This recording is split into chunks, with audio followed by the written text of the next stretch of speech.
வருமுன் காப்போம் திட்ட முகாமினை பேரூராட்சி தலைவர் SP செல்வராஜ் அவர்கள் தலைமை தாங்கி தொடங்கி வைத்தார். அம்மையநாயக்கருடைய பேரூராட்சி சேர்மன் அவர்களும் இந்த அம்மையநாயக்கருடைய பேரூராட்சி நிர்வாகமும் இந்த பகுதிக்கு முழு ஒத்துழைப்பு கொடுத்து இந்த பகுதிக்கு சிறப்பாக இது பண்ணியுள்ளது.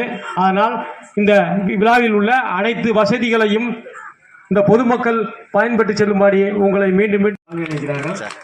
அடுத்தபடியாக இந்த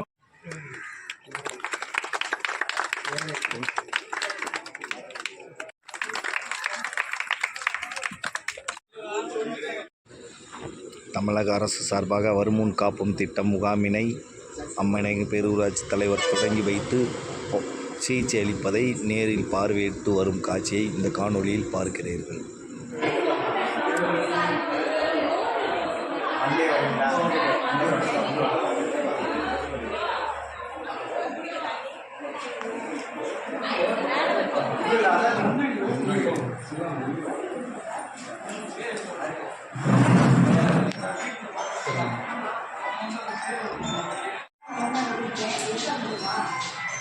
Okay.